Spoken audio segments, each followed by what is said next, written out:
Hi friends, నేను మీ KM Vedic and speed maths specialist, land investment advisor, motivational speaker, moral stories teller. 3 గుంట నక్కల కథలో భాగంగా ఈ రోజు కథ అసూయ పన్నిన అబద్ధాలు. ఒక అడవిలో జంతువులన్నీ సుఖ సంతోషాలతో ఒకరికి ఒకరు సహాయం చేసుకుంటూ జీవిస్తుండేవి.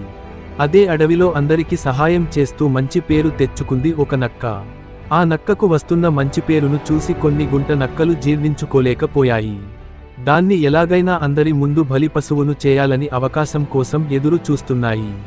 ఆ అడవిలోకి మనుషులకు అనుమతి లేదు. అది జంతువుల ప్రదేశం అని తెలుపడానికి అక్కడక్కడ అడవి జంతువుల బొమ్మలను ఏర్పాటు చేసింది ప్రభుత్వం. ఒకరోజు మంచినక్క పని మీద బయటకి వెళ్తూ అడవిలో ఒక దగ్గర ప్రభుత్వం ఏర్పాటు చేసిన బొమ్మ నక్కకు పొరపాటున తగిలింది. ఆ దృశ్యం పొదల చాటున దాక్కున్న ఒక గుంట నక్క చూసింది.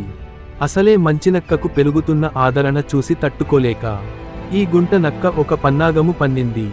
ఇక తన పన్నాగములో భాగంగా మరో గుంట నక్క దగ్గరకెళ్ళి, మన బంధువులు అందరూ మంచిది అని భావిస్తున్న ఆ నక్క నిజానికి మంచిది కాదు.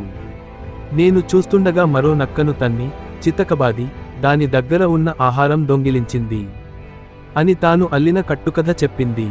అబ్బా, నువ్వు గ్రేట్, మంచి విషయము చెప్పావు. ఇక ఆ మంచినక్క పతనాన్ని మొదలు పెడదాం పద అని 2 గుంట నక్కలు 3వ గుంట నక్క దగ్గరికి వెళ్ళాయి. 2వ గుంట నక్క 3వ గుంట నక్కతో, మన బంధువులందరి దగ్గర మంచి పేరు తెచ్చుకుంటున్న ఆ నక్క నిజానికి మంచిది కాదు. స్వంతంగా ఆహారం సంపాదించుకోలేక అమాయకురాలైన మరో నక్కను దారుణంగా కొట్టింది. తర్వాత దాని దగ్గర ఉన్న ఆహారం లాక్కొని వెళ్ళిపోయింది అని చెప్పింది. ఈ 2 గుంట నక్కల మాటలు విన్న 3వ గుంట నక్క, కుట్రలు చేసి తిమ్మిరి బొమ్మిరి చేసి బొమ్మిరి తిమ్మిరి చేసి రాక్షస పన్నాగాలు పన్ని ఇతరుల ఆస్తులు లాక్కునేది మనం కదా. మరి మీరు ఆ మంచినక్క అలా చేసింది అంటారేంటి? నేను నమ్మను బాబూ, నమ్మను కాక నమ్మను అన్నది. మిగతా 2 గుంట నక్కలు మాట్లాడుతూ, అలా చేసేది మనమే అనే విషయము మన మొగ్గురికి తప్ప ఈ బంధువులకు తెలియదు కదా. అయినా ఆ మంచినక్కను బంధువుల అందరి దగ్గర చెడ్డగా చూపిస్తే వాళ్లే వాణ్ణి తరిమేస్తారు, మనలను నమ్ముతారు. అప్పుడు మనమే మంచివారము అని అందరినీ నమ్మించి వారి ఆస్తులు చిన్న చిన్నగా లక్కోవచ్చు. అలాగే బంధువుల అందరి దగ్గర పెత్తానము చేయవచ్చు. మనకు అడ్డుగా ఉన్నది ఆ నక్క ఒక్కటే. మనం ముగ్గురం ఇంకా పెద్ద పెద్ద కథలు అల్లి దానిని మన బంధుత్వం నుండి తరిమి కొడదాం పద అనుకోని 3 గుంట నక్కలు 3 దిక్కులకు వెళ్ళాయి.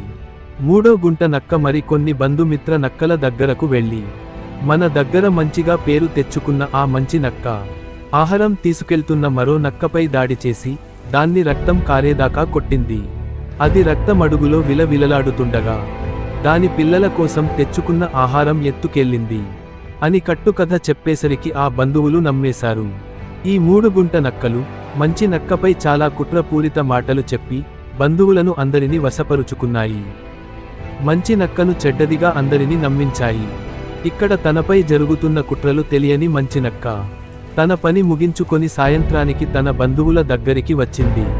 అక్కడున్న ఆ బంధువులు అందరూ, మంచినక్కతో మాట్లాడకపోను ఇన్ని రోజులు నువ్వు మంచి వాడవు అనుకున్నాం, కాని నువ్వు ఎంత నమ్మక ద్రోహివో ఇప్పుడు తెలిసింది. నీకు మా దగ్గర బ్రతికే అర్హత లేదు అని ఆ మంచి నక్కను తరిమి తరిమి వెళ్ళగొట్టాయి. అడవిలో ఉన్న బంధువులు అందరూ మంచి నక్కను వెళ్ళకొడుతూ ఉంటే వెనక చేయాల్సిన కుట్ర అంత చేసి, దీనికి మాకు ఎలాంటి సంబంధం లేదు అన్నట్టు దూరం నుండి చూస్తూ ఉండిపోయాయి. తమ కుట్రలు ఫలించినందుకు లోలోన సంతోషించాయి. తమ పేరు బయటికి రాకుండా కుట్ర చేశామని ఒకదాన్ని మరొక్కటి పొగుడుకున్నాయి. ఆ బంధు నక్కలన్నీ ఈ 3 గుంట నక్కలు చెప్పిన కట్టుకథలను విని మంచి నక్క ద్వారా అన్యాయానికి గురి అయింది అనుకున్న నక్కను పిలిచి అసలు అక్కడ జరిగిన విషయానికి అడిగి ఉంటే వారందరికీ అసలు నిజం తెలిసేది. 3 గుంట నక్కలు చేస్తున్న కుట్రల వెనక బండారం బయటపడేది. శిక్ష అసలు కుట్రదారులకు పడేది. ఒక మంచి నక్కను దూరం చేసుకునేవి కాదు. కాని నిజం నిప్పులాంటిది, ఎప్పుడో ఒకప్పుడు కప్పి ఉన్న బూడిదను చిల్చుకుంటూ బయటికి రాక తప్పదు. కొంత సమయం పడుతుంది. అప్పటికే జరిగిపోయిన నష్టాన్ని ఎవరూ పుడ్చలేరు. దేవుడు అన్ని చూస్తాడు. సమయం వచ్చినప్పుడు ఆ దేవుడే ఏదో ఒక రూపంలో ఈ 3 గుంట నక్కలకు బుద్ధి చెప్తాడు. ఈ కథ ద్వారా మనం తెలుసుకునే నీతి: స్వార్థపరుల చెప్పుడు మాటలు నమ్మి మంచి వారి వ్యక్తిత్వాన్ని చెడ్డగా చూడకూడదు. కళ్లతో చూసి చెవులతో విని నిజానిజాలు తెలుసుకొని అప్పుడు ఎవరు మంచివారు ఎవరు చెడ్డవారు అని నిర్ణయించాలి.